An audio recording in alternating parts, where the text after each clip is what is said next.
Amelia Elizabeth Hobley, popularly dubbed the Ogress of Reading, was an English serial killer who murdered infants in her care over a 30-year period during the Victorian era. Trained as a nurse and widowed in 1869, she turned to baby farming, or the practice of adopting unwanted infants in exchange for money to support herself. She initially cared for the children legitimately, in addition to having 2 of her own, but whether intentionally or not, a number of them died in her care, leading to a conviction for neglect and 6 months hard labour. She then began directly murdering children she adopted, strangling at least some of them and disposing of the bodies to avoid attention. Mentally unstable, she was committed to several mental asylums throughout her life despite suspicions of feigning, and survived at least 1 serious suicide attempt. Dyer's downfall came when the bagged corpse of an infant was discovered in the River Thames with evidence leading back to her. She was arrested on 4th April 1896. In one of the most sensational trials of the Victorian era, she was found guilty of the murder of infant Doris Marmon and hanged on the 10th of June 1896. At the time of her death, a handful of murders were attributed to Dyer, but there is little doubt she was responsible for many more similar deaths, up to 400 or possibly more, making her a candidate for history's most prolific serial killer. Dyer's case led to stricter laws for adoption and child protection and helped raise the profile of the fledgling National Society for the Prevention of Cruelty to Children, which formed in 1884. Dyer was born the youngest of 5 in the small village of Pyle Marsh, just east of Bristol, the daughter of a master shoemaker, Samuel Hobley, and Sarah Hobley. Amelia learned to read and write and developed a love of literature and poetry. However, her childhood was marred by the mental illness of her mother caused by typhus. Amelia witnessed her mother's violent fits and was obliged to care for her until she died in 1848. Researchers later commented on the effect that this had on Dyer and what it taught her about the symptoms exhibited by those who appeared to lose their mind through illness. Dyer had an elder sister, Sarah Ann, who died in 1841 at age 6, and a younger sister, also named Sarah Ann, who died in 1845, aged just a few months. An elder cousin had an illegitimate daughter at the time, who was later accepted as the daughter of the grandparents, William and Martha Hobley, who were Dyer's aunt and uncle. After the mother's death, Amelia lived with an aunt in Bristol for a time before serving an apprenticeship with a corset maker. Her father died in 1859, and her eldest brother Thomas inherited the family shoe business. In 1861, at the age of 24, Amelia became permanently estranged from at least one of her brothers, James, and moved into lodgings in Trinity Street in Bristol. There she married George Thomas. George was 59, and they both lied about their ages on the marriage certificate to reduce the age gap. George deducted 11 years from his age and Amelia added 6 to hers. Many sources later reported this age as fact, causing much confusion. After marrying George Thomas, Dyer trained as a nurse. From contact with the midwife, Ellen Dane, she learned of an easier way to earn a living, using her own home to provide lodgings for young women who had conceived illegitimately and then farming off the babies for adoption or allowing them to die of neglect and malnutrition. Unmarried mothers during the Victorian period often struggled to gain an income, since the 1834 Poor Law Amendment Act had removed any financial obligation from the fathers of illegitimate children, while bringing up their children in a society where single parenthood and illegitimacy were stigmatised. This led to the practice of baby farming, in which individuals acted as adoption or fostering agents in return for regular payments or a single upfront fee from the baby's mothers. Many businesses were set up to take in these young women and care for them until they gave birth. The mothers subsequently left their unwanted babies to be looked after as nurse children. The predicament of the parents involved were often exploited for financial gain. If a baby had well-off parents who wanted to keep the birth secret, the single fee might be as much as £80. £50 might be negotiated if the father of the child wanted to hush up his involvement. However, it was more common for these expectant young women to be impoverished. Such women would be charged about £5. Unscrupulous carers resorting to starving the farmed-out babies to save money and even hasten death. Noisy or demanding babies could be sedated with easily available alcohol or opiates. Godfrey's cordial, known colloquially as Mother's Friend, was a syrup containing opium and was a frequent choice, but there were several other similar preparations. Many children died as a result of such dubious practices. Opium killed far more infants through starvation than directly through overdose. Mothers who chose to reclaim or simply check on the welfare of their children could often encounter difficulties, but some would simply be too frightened or ashamed to tell the police about any suspected wrongdoing. Even the authorities often had problems tracing any children that were reported missing. This was the world opened up to her by the now departed Ellen Dane. Dyer had to leave nursing with the birth of her daughter Ellen Thomas, and in 1869 the elderly George Thomas died and Amelia needed an income. Dyer was keen to make money from baby farming, and alongside taking in expected women, she advertised to nurse and adopt a baby in return for a substantial one-off payment and adequate clothing for a child. In her advertisements and meetings with clients, she assured them that she was respectable and married and that she would provide a safe and loving home for the child. In 1872, Amelia married William Dyer, a brewer's labourer from Bristol. They had 2 children together, Mary Ann, also known as Polly, and William Samuel. Amelia eventually left her husband. At some point in her baby farming career, Dyer decided to forego the expense and inconvenience of letting the children die through neglect and starvation. Soon after the receipt of each child, she murdered them, thus allowing her to pocket most or all of the fee. For some time, Dyer eluded the resulting interest of the police. She was eventually caught in 1879 after a doctor was suspicious about the number of child deaths he had been called to certify in Dyer's care. However, instead of being convicted of murder or manslaughter, she was sentenced to 6 months hard labour. The experience allegedly almost destroyed her mentally, though others have expressed incredulity at the leniency of the sentence when compared to those handed out for lesser crimes at the time. Upon release, she attempted to resume her nursing career. She had spells in mental hospitals due to mental instability and suicidal tendencies. These always coincided with times it was convenient for her to disappear. Being a former asylum nurse, Dyer knew how to behave to ensure a relatively comfortable existence as an asylum inmate. Dyer appears to have begun abusing alcohol and opium-based products early in her killing career. Her mental instability could have been related to her substance abuse. In 1890, Dyer cared for the illegitimate baby of a governess. When she returned to visit the child, the governess was immediately suspicious and stripped the baby to see if a birthmark was present on one of its hips. It wasn't, and prolonged suspicions by the authorities led to Dyer having or feigning a breakdown.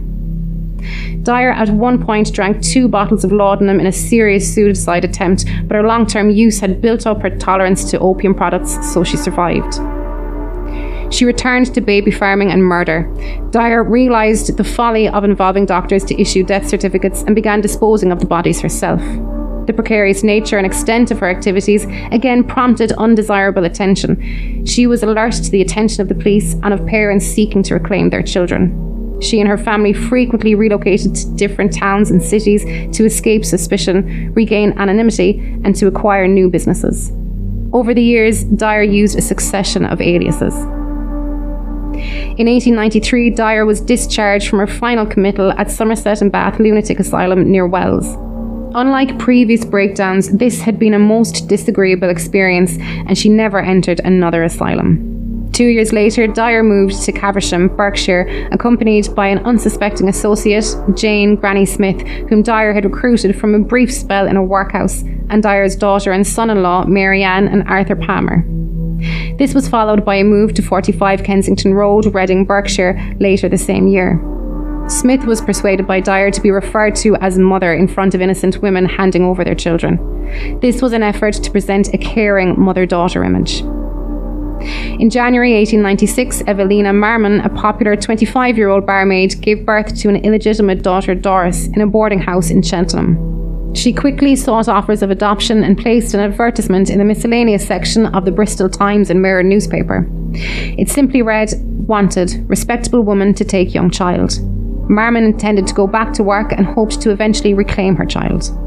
Coincidentally, next to her own was an advertisement reading, "Married couple with no family would adopt a healthy child, nice country home, terms £10." Marmon responded to a Mrs. Harding, and a few days later she received a reply from Dyer. From Oxford Road, Reading, Mrs. Harding wrote, "I should be glad to have a dear baby girl, one I could bring up and call my own." She continued, "We are plain, homely people in fairly good circumstances. I don't want a child for money's sake, but the company and home comfort. I and my husband are dearly fond of children. I have no child of my own. A child with me will have a good home and a mother's love." Evelina Marmon wanted to pay a more affordable weekly fee for the care of her daughter, but Mrs. Harding insisted on being given a one-off payment in advance. Marmon was in dire straits, so she reluctantly agreed to pay the £10, and a week later, Mrs. Harding arrived in Cheltenham. Marmon was surprised by Dyer's advanced age and stocky appearance, but as Dyer was affectionate towards Doris, Evelina handed over her daughter and a cardboard box of clothes and £10. Still distressed at having to give up care for her daughter, Evelina accompanied Dyer to Cheltenham station and then on to Gloucester. She returned to her lodgings a broken woman. A few days later, she received a letter from Mrs. Harding saying all was well. Marmon wrote back, but received no reply. Dyer did not travel to Reading as she told Marmon. She went instead to 76 Mayo Road, Willesden, London, where her 23-year-old daughter Polly was staying. There, Dyer quickly found some white edging tape used in dressmaking, wound it twice around the baby's neck and tied a knot. Death would not have been immediate. Dyer later said, "I used to like to watch them with the tape around their neck, but it was soon all over with them." Both women allegedly helped to wrap the body in a napkin. They kept some of the clothes Marmon had packed. The rest was destined for the pawnbroker. Dyer paid the rent to the unwitting landlady and gave her a pair of child's boots as a present for her little girl. The following day, Wednesday the 1st of April 1896, another child named Harry Simmons was taken to Mayo Road. However, with no spare white edging tape available, the length around Doris's corpse was removed and used to strangle the 13-month-old boy. On 2nd of April, both bodies were stacked into a carpet bag along with bricks for added weight. Dyer then headed for Reading. At a secluded spot she knew well near a weir at Caversham Loch, she forced the carpet bag through railings into the River Thames. Unbeknownst to Dyer, on 30th March 1896, a package was retrieved from the Thames at Reading by a bargeman. The package Dyer dumped was not weighted adequately and had been easily spotted. It contained the body of a baby girl, later identified as Helena Fry. In the small detective force available to Reading Borough Police, Detective Constable Anderson made a crucial breakthrough. As well as finding a label from Templemead Station, Bristol, he used a microscopic analysis of the wrapping paper and deciphered a faintly legible name, Mrs. Thomas, and an address.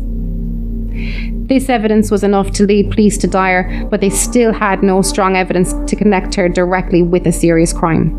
Additional evidence they gleaned from witnesses and information obtained from Bristol Police only served to increase their concerns, and DC Anderson with Sergeant James placed Dyer's home under surveillance.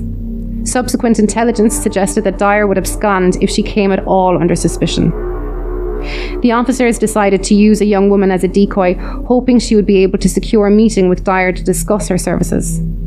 This may have been designed to help the detectives to positively link Dyer to her business activities, or it may simply have been given them a reliable opportunity to arrest her. It transpired that Dyer was expecting her new client, the decoy, to call, but instead she found detectives waiting on her doorstep. On the 3rd of April, the police raided her home. They were struck by the stench of human decomposition, although no human remains were found. There was, however, plenty of other related evidence, including white edging tape, telegrams regarding adoption arrangements, pawn tickets for children's clothing, receipts for advertisements, and letters from mothers inquiring about the well-being of their children. The police calculated that in previous few months alone, at least 20 children had been placed in the care of a Mrs. Thomas, now revealed to be Amelia Dyer. It also appeared that she was about to move home again, this time to Somerset.